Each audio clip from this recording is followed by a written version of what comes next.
Next अब हम बात करते हैं क्वेश्चन नंबर 25 की। क्वेश्चन नंबर 25 में भी हमारे पास एक ग्रेटेस्ट इंटीजर फंक्शन ही गिवन है जिसको ब्रैकेट फंक्शन कहते हैं, लेकिन इसमें ये वाला जो हिस्सा है ये ब्रैकेट फंक्शन नहीं है। सिर्फ ये वाला जो पार्ट है जो ब्रैकेट के अंदर है ये आपका ग्रेटेस्ट इंटीजर फंक्शन है, लेकिन इसको हम ब्रैकेट फंक्शन की डेफिनेशन को यूज़ करते हुए सॉल्व करेंगे। ये आपको नज़र आ रही होगी, मैंने डेफिनेशन लिख दी है।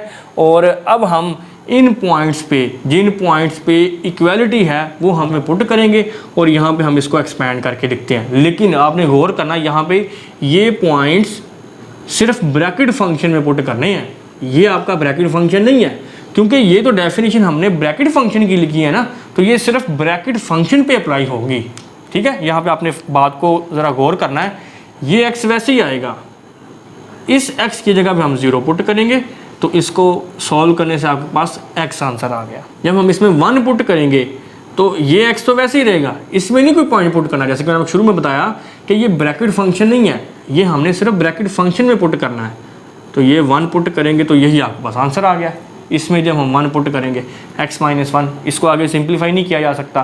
फिर इसके बाद जब हम इसमें 2 पुट करेंगे, ये x तो वैसे ही रहेगा, 2 हमने पुट करना है ब्रैकेट फंक्शन में -2। अब इसके बाद चलते हैं नेगेटिव नंबर्स की तरफ। ये है x माइनस, यहाँ पे हम -1 पुट करेंगे तो ये आपके पास आंसर क्या आएगा, x + 1।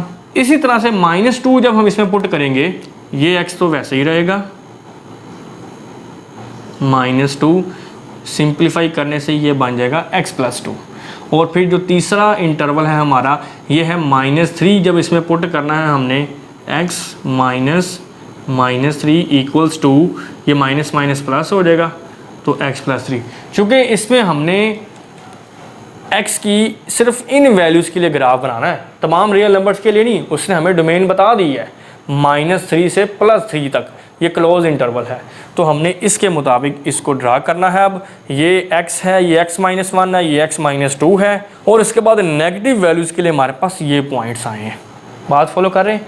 अच्छा, अब यहाँ पे एक पॉइंट ज़रा गौर से समझना आपने। देखें, इंटरवल है हमारा 0 से 1, यहाँ पे मैंने ग्राफ बनाया है, ये आपका 0 है, 0 से 1, और इसमें 1 शामिल नहीं है।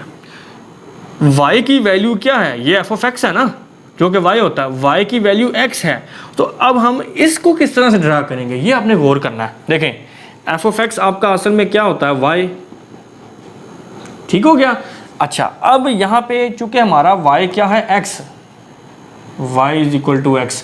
अगर मैं आपसे ये कहूँ जी इसका ग्राफ बनाएं, तो इसका ग्राफ किस तरह से बनेगा ये आपने गौर करना है। देखें, यहाँ पे अगर मैं x की वैल्यू 1 पुट करता हूँ तो y 1 आएगा, अगर मैं x की वैल्यू 2 पुट करता हूँ तो y 2 आएगा, अगर मैं x की वैल्यू 3 पुट करता हूँ तो y 3 आएगा। मतलब जो हम इनपुट दे रहे हैं वही आउटपुट मिल रही है। तो ज़रा इन पॉइंट्स को ग्राफ पे मैं अगर ड्रा करना चाहूँ तो वो किस तरह से करेंगे, गौर से समझनी आपने ये बात। x की वैल्यू 1 है, y की वैल्यू भी 1 है, तो ये पॉइंट मिल गया। फिर उसके बाद x की वैल्यू 2 है, y की वैल्यू भी 2 है, तो ये पॉइंट मिल गया आपके पास। फिर उसके बाद x की वैल्यू 3 है और y की वैल्यू भी 3 है, तो इसके कॉरेस्पॉन्डिंग ये पॉइंट मिल गया। तो देखें, ये एक ऐसी लाइन हमें मिली है जो ओरिजिन से पास करेगी, क्योंकि जब हम इसमें x की जगह पे 0 पुट करेंगे तो y भी 0 ही मिलना है ना, ये ओरिजिन आ गया। तो ये एक ऐसी लाइन है जो ओरिजिन से पास कर रही है। फंक्शन क्या था, x, y = x। अब इस फंक्शन को हम इस इंटरवल पे किस तरह से ड्रा करेंगे, इसी को ज़हन में रखते हुए, इंटरवल है 0 से 1 और फंक्शन है x जो कि अभी हमने यहाँ पे ड्रा किया है, तो इसको हम फिर कैसे करेंगे, 0 से 1 तक, और 1 को हम करेंगे ओपन। अब ये मैंने एक ऐसी लाइन लगाई है जो ओरिजिन से पास कर रही है इसके मुताबिक, जबकि यहाँ पे 1 को मैंने ओपन करना है क्योंकि 1 पे ओपन इंटरवल है। 1 इस इंटरवल का हिस्सा नहीं है, 1 पे इक्वालिटी नहीं है, इसलिए 1 इसमें शामिल नहीं है। ये बात समझ आ गई? अच्छा, अब इसके बाद अगला इंटरवल है 1 से 2, अब इसमें 2 शामिल नहीं है, और जबकि हमारे पास यहाँ पे फंक्शन क्या है, x - 1। तो जो ग्राफ x का बना है वही ग्राफ x - 1 का होगा। लाइन तो यही होगी ना, हाँ कुछ पॉइंट्स का उसमें हेरफेर आ जाएगा, लेकिन ग्राफ की शक्ल यही होगी। बात फॉलो कर रहे हैं? तो इसका मतलब है फिर इस इंटरवल पे 1 से 2 पे जो आपका फंक्शन है x माइनस 1, ये किस तरह से बिहेव करेगा? इसी तरह से एक लाइन बनेगी और 2 पे हम इसको ओपन कर देंगे। क्यों? क्योंकि 2 पे ओपन इंटरवल है, 2 इस इंटरवल में शामिल नहीं है। उसके बाद जो तीसरा इंटरवल है वो है 2 से 3 तक, और इसमें अब 3 शामिल नहीं है, और फंक्शन आपका x माइनस 2 है। तो इसका बिहेवियर भी वैसे ही होगा जो x का था और x माइनस 1 का था, सिर्फ पॉइंट्स का फ़र्क आएगा इसमें। जो ग्राफ की शक्ल है वो सेम रहेगी। इसका मतलब है 2 से 3 जिसमें 3 शामिल नहीं है, फंक्शन का बिहेवियर क्या होगा? इस तरह से हम 3 पे ओपन कर देंगे। अब हम चलते हैं नेगेटिव नंबर्स की तरफ। नेगेटिव नंबर में जो पहला इंटरवल है वो है -1 से 0। अब इसमें 0 शामिल नहीं है, मतलब हमारा इंटरवल अब है -1 से 0, and 0 is not include in this interval, क्योंकि 0 पे हमारे पास सिर्फ इनइक्वालिटी है, इक्वालिटी नहीं है। और यहाँ पे फंक्शन क्या है? x+1। तो फंक्शन उसी तरह से लीनियर फंक्शन है, और लीनियर फंक्शन का ग्राफ जो है वो हमेशा एक स्ट्रेट लाइन होता है। जिस तरह से हमने यहाँ पे देखा था ना y = x, ये लीनियर फंक्शन है ना। लीनियर फंक्शन ऐसा फंक्शन जिसमें वेरिएबल की पावर 1 होती है, तो हमेशा लीनियर फंक्शन का ग्राफ एक स्ट्रेट लाइन होती है। तो इसका मतलब ये है कि जो ग्राफ की शक्ल इन तीनों सूरतों में थी वही फॉर्म x+1 की तरफ होगी। तो इसका मतलब है इस इंटरवल पे -1 से 0 ग्राफ का बिहेवियर वही रहेगा, लेकिन हम इसको 0 पे ओपन कर देंगे। और ओपन क्यों करेंगे? क्योंकि 0 इसमें शामिल नहीं है। अच्छा, उसके बाद नेक्स्ट इंटरवल है -2 से -1। अब इसमें -1 शामिल नहीं है, ये इंटरवल है -2 से -1, और हमारा फंक्शन क्या है? x+2। वही चीज़ आ गई कि ये एक लीनियर फंक्शन है और इसका ग्राफ एक स्ट्रेट लाइन होगा, बिहेवियर ग्राफ का सेम रहेगा। लेकिन इसमें अब हम -1 पे ओपन करेंगे, -1 इसमें शामिल नहीं है, इस वजह से यहाँ पे सिर्फ इनइक्वालिटी है। उसके बाद हमारे पास जो लास्ट इंटरवल है वो है -3 से -2। अब इसमें -2 शामिल नहीं है, और फंक्शन हमारा क्या है? x+3। तो फंक्शन का बिहेवियर वही होगा, अगेन एक लीनियर फंक्शन है x+3। तो -3 से -2 पे फंक्शन तो उसी तरह से बिहेव करेगा, लेकिन -2 पे हम इसको ओपन कर देंगे, क्योंकि -2 इस इंटरवल का हिस्सा नहीं है। तो मैं उम्मीद करता हूँ कि क्वेश्चन नंबर 25 भी आपने अच्छे तरीके से अंडरस्टैंड कर लिया होगा। नेक्स्ट अब हम बात करते हैं क्वेश्चन नंबर 26 की। क्वेश्चन नंबर 26 में हमारे पास एक पीस वाइज फंक्शन गिवन है। जो इसका पहला हिस्सा है वो है जी 1/x, और ये डिफाइन है x 0 पे, और दूसरा हिस्सा है -1/x which is defined at x 0। क्योंकि 0 पे तो फंक्शन अनडिफाइंड हो जाएगा ना, तो 0 तो आपने पुट ही नहीं करना। अब इसके चूँकि उसने 2 हिस्से दिए हैं, हम इनको सेपरेटली पहले टेबल की फॉर्म में लिखेंगे। सबसे पहला है x<0, तो मैंने लिखा है 4x<0। अब मैं x<0 पे इस हिस्से की वैल्यूज़ फाइंड करूँगा। वो किस तरह से गौर करना आपने? <0 का मतलब ये है कि आपने x की नेगेटिव वैल्यूज़ पे देखना है कि इस हिस्से का क्या आंसर होगा। यहाँ पे लेट्स सपोज मैं पुट कर देता हूँ जी -1, -2, -3, कोई 3-4 वैल्यूज़ पुट करके आप इसको चेक कर सकते हैं, लेकिन वो वैल्यूज़ कंटिन्यूस होनी चाहिए। ये नहीं पहले आप -1 पुट कर दें फिर -5 पुट कर दें, ऐसा नहीं। 3 कंटिन्यूस वैल्यूज़ पुट करके आपने फंक्शन का बिहेवियर चेक करना है। देखें, पहले अगर मैं -1 पुट करता हूँ इस x की जगह पे, तो f(x), ये f(x) ही है ना, इसका आंसर क्या होगा? -1। फिर जब मैं -2 पुट करूँगा इस x की जगह पे, तो आंसर आएगा -0.5। इसी तरह से इसी फंक्शन में मैं x की जगह पे जब -3 पुट करूँगा, तो आंसर आएगा -0.33 अप टू सो ऑन। अब हम बात करते हैं इसके दूसरे हिस्से की, विच इज़ x>0। x>0 पे अब हम x की वैल्यूज़ पे फंक्शन का बिहेवियर चेक करेंगे। अब चूँकि x>0 है तो आपने पॉजिटिव वैल्यूज़ पुट करनी है। 0 से ग्रेटर पॉजिटिव वैल्यूज़ ही होती हैं ना। तो यहाँ पे फॉर एग्जांपल मैं वैल्यूज़ ले लेता हूँ 1, 2 और 3। अब फंक्शन आपका है ये -1/x। इसमें जब मैं 1 पुट करूँगा तो आंसर क्या आएगा? -1। फिर जब मैं 2 पुट करूँगा -1/2 which is equal to -0.5, and जब मैं 3 पुट करूँगा इसमें -1/3 -0.33 अप टू सो ऑन। अब हम इन्हीं पॉइंट्स को देखते हुए ग्राफ के ऊपर अपना स्केल डिफाइन करते हैं। फॉर एग्जांपल यहाँ पे मैं ले रहा हूँ 0.5, 0, 1, 1.5, 2, 2.5, इसको मैं थोड़ा सा आगे बढ़ा लेता हूँ और ये है आपका 3। ठीक हो गया जी। इसी तरह से अगर मैं लेफ़्ट हैंड साइड पे आऊँ तो यहाँ पे होगा -0.5 और ये है आपका -1, -1.5, -2, ये 2.5 और ये आपका होगा -3। अब ये जो y एक्सिस है इसमें भी मुझे पॉइंट्स चाहिए। ये आपका बनेगा -0.5 क्योंकि नीचे y की वैल्यू नेगेटिव होती है ना, -1, -1.5। ये जो मैंने स्केल डिफाइन किया है ना, इसको पॉइंट्स के हिसाब से आपने करना है क्योंकि यहाँ पे मुझे नज़र आ रहा है मुझे छोटे इंटरवल पे पॉइंट चाहिए 0.5, 0.3, तो इसी को देखते हुए फिर मैंने 0.5 के हिसाब से स्केल डिफाइन किया। बात फॉलो कर रहे हैं? अच्छा, अब हम सबसे पहले इस कंडीशन की बात करते हैं x < 0। यहाँ पे अगर x -1 है, अब देखिए x -1 कहाँ पे है, ये पॉइंट है x -1, ठीक है जी। और इस पे हमें फंक्शन क्या आंसर दे रहा है, -1। फंक्शन मतलब y की वैल्यू भी -1 है, तो y की वैल्यू -1 कहाँ पे होती है, ये। तो इन दोनों के कोरस्पॉन्डिंग हमें कौन सा पॉइंट मिलेगा, ये एक पॉइंट मिल गया। ठीक हो गया। अब हम बात करते हैं -2 की। x की वैल्यू -2 कहाँ पे है, यहाँ पे, और इसके कोरस्पॉन्डिंग हमें फंक्शन क्या वैल्यू दे रहा है, -0.5।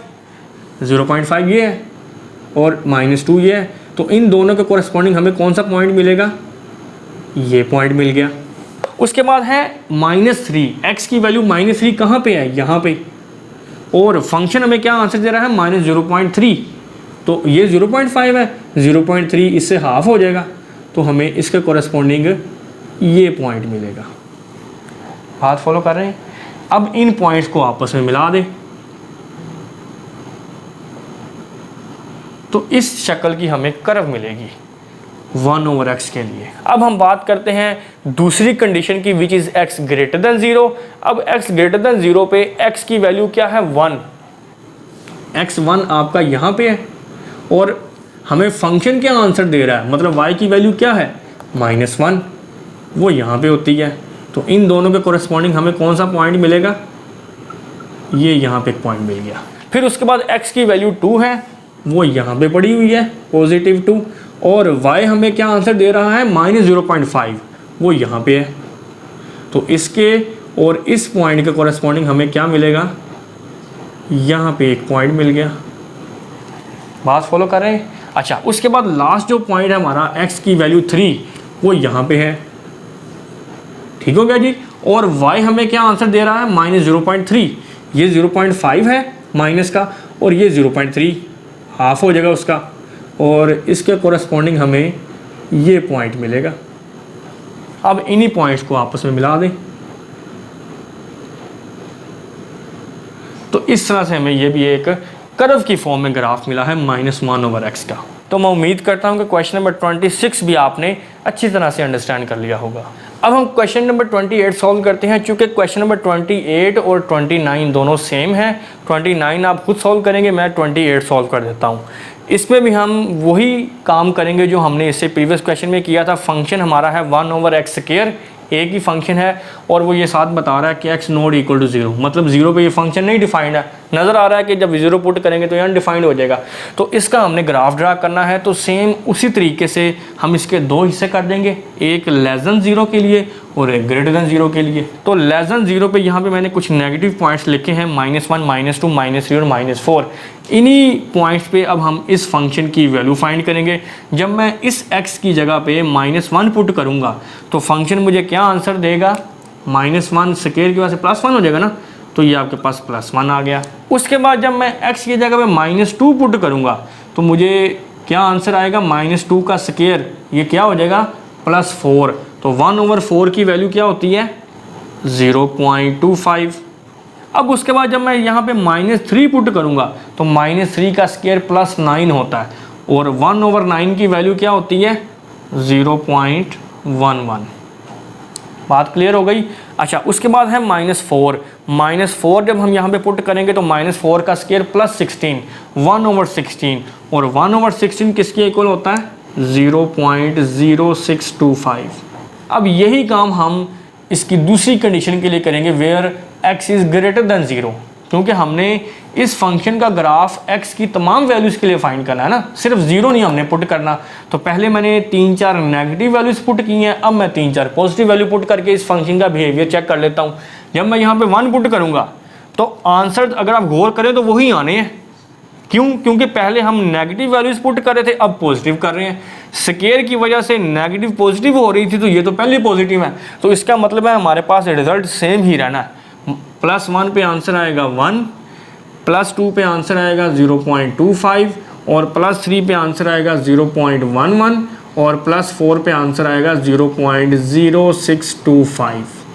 अब हम इन्हीं पॉइंट्स को देखते हुए अपना स्केल डिफाइन करते हैं। ये है जी 0.5, 1, 1.5, 2, 2.5, 3, 3.5 और ये 4 आ गया। इसी तरह से यहाँ पे नेगेटिव वैल्यूज़ होती हैं x की। अब हम सबसे पहले नेगेटिव जो हमारी कंडीशन है x < 0 उसकी अगर बात करें तो यहाँ पे मेरे पास जो नेगेटिव वैल्यूज़ हैं उनको मैं यहाँ पे ड्रा करूँगा ग्राफ के ऊपर। सबसे पहले x की वैल्यू -1 है, वो कहाँ पे होती है, ये -1 है, ठीक है जी। और यहाँ पे फंक्शन हमें क्या आंसर दे रहा है, वो भी +1 दे रहा है, मतलब y की वैल्यू 1 है। तो y1 कहाँ पे है, यहाँ पे। तो इस पॉइंट के और इस पॉइंट के कोरेस्पॉन्डिंग हमें ये पॉइंट मिल गया। उसके बाद नेक्स्ट जो वैल्यू है वो है -2। x की वैल्यू -2 कहाँ पे है, यहाँ पे। तो इस पॉइंट पे हमें फंक्शन क्या वैल्यू दे रहा है 0.25, मतलब y की वैल्यू 0.25 है।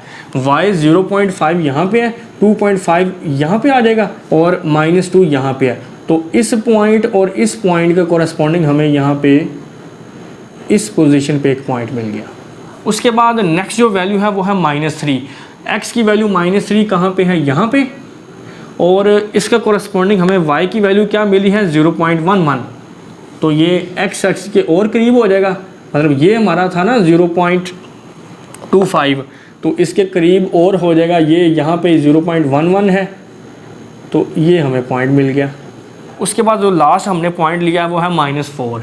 x की वैल्यू -4 यहाँ पे है, ठीक है जी। और इसके कोरेस्पॉन्डिंग हमें जो y की वैल्यू मिली है वो है 0.06, मतलब ये 0.11 से भी नीचे हो जाएगा। -4 पे ये पॉइंट मिलेगा जो x एक्सिस के करीब होगा, लेकिन उसको टच नहीं करेगा। अब ये जो आपको पॉइंट्स मिले हैं इनको आप आपस में मिला दें, तो इस तरह से कर्व की शक्ल में आपको ग्राफ मिलेगा। अब हम बात करते हैं सेकंड कंडीशन की, which is x greater than 0। अब x ग्रेटर देन 0 पे जो पॉइंट्स हमारे पास 1, 2, 3, 4, इन पॉइंट्स पे हमने फंक्शन की वैल्यूज़ को इस ग्राफ के ऊपर ड्रा करना है। सबसे पहले मेरे पास जो वैल्यू है x की वो है 1, +1, वो यहाँ पे होता है, ठीक है जी। और यहाँ पे फंक्शन हमें क्या वैल्यू दे रहा है 1, मतलब y की वैल्यू भी 1 है, वो यहाँ पे है। तो इस पॉइंट के और इस पॉइंट के कोरेस्पॉन्डिंग हमें इस जगह पे पॉइंट मिलेगा। अब उसके बाद जो x की नेक्स्ट वैल्यू है वो है +2, वो इस पॉइंट पे है। और y की वैल्यू क्या है +2 पे 0.25, ये 0.5 है और ये आप कंसीडर करें 0.25 है और ये 0.2 है। इन दोनों पॉइंट्स के कोरेस्पॉन्डिंग हमें इस पोजीशन पे पॉइंट मिल गया। बात क्लियर हो गई। अब नेक्स्ट जो हमारा पॉइंट है x = 3, वो इस पोजीशन पे है। y की वैल्यू क्या है 0.11, ये हमने कौन सी पॉइंट लिया था 0.25। अब 0.11 x एक्सिस के और करीब हो जाएगा, मतलब ये पॉइंट हमें मिलेगा। बात फॉलो कर रहे हैं ना। इसी तरह से जो लास्ट पॉइंट है हमारा x = 4, वो ये है और इसके कोरेस्पॉन्डिंग y की वैल्यू क्या है 0.06, ये और x एक्सिस के करीब हो गया है, लेकिन ये उसको टच नहीं करेगा। बात समझ आ रही। अच्छा, अब ये जो पॉइंट आए हैं इनको आपस में मिला दें।